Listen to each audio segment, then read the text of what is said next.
કાંકરેજ તાલુકાના વેપારી મથક થરા નગરપાલિકાના પંડિત દીનદયાળ ઉપાધ્યાય હાલમાં ક્ષત્રિય જાગીરદાર રાજપૂત સમાજની 185 દીકરીબાઓનો સન્માન સમારોહ યોજાયો।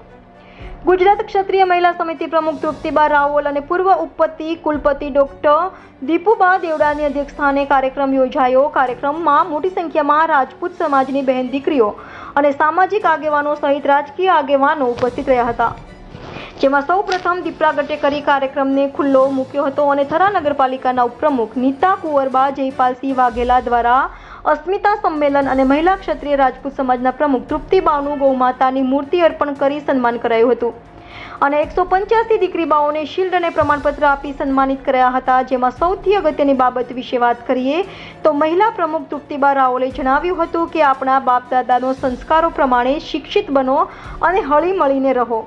સમાજની ખાનદાની ખુમારી હોવી જોઈએ અને એકતા ટકાવીને આજના જમાનામાં આધુનિક અને ટેકનોલોજી યુગમાં અદ્યતન સુવિધાઓ ઉપલબ્ધ છે, ત્યારે હવે દરેક વ્યક્તિને મોબાઈલ ફોન વિના નથી ચાલતું, પણ ફક્ત પોતાના શિક્ષણ કાર્ય કે પછી સામાજિક કાર્યો માટે કાળજી રાખીને યોગ્ય રીતે ઉપયોગ કરવો જરૂરી છે।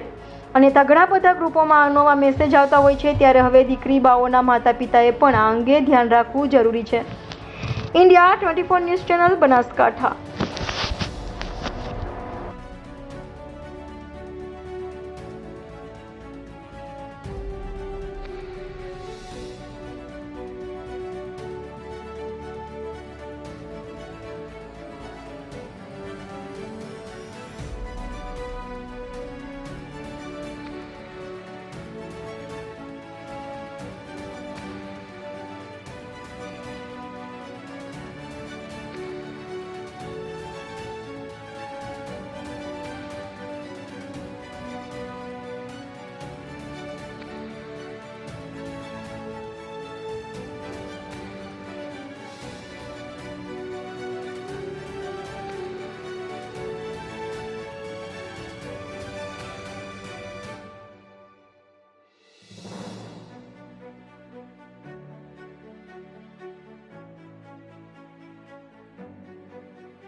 ગામ સન્માન કરે પણ પરિવારના જે અંગત હોય એમાંથી બે જણ રાજી ના હોય, આ ચિત્ર પણ આપણે જોતા હોય છે।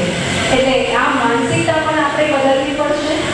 ખાસ બીજું એ પણ કહું કે સશક્ત સ્ત્રીને બચાવી શકે એવો સમાજ, પણ કેવી સ્ત્રી? હું અહીંયા ચોક્કસ કહીશ, આપણે મને આંદોલનમાં પણ સાંભળી હશે, હું સતત કહેતી રહીશ કે હું મારી મર્યાદામાં રહેવા માંગુ છું। મારી ને તમારી ઉપર એક પૂર્ણ બંધન છે, આપણા વડવાઓનો સંસ્કારનું બંધન છે, એ મારે તમારે આ જીવન સાચવવાનું છે।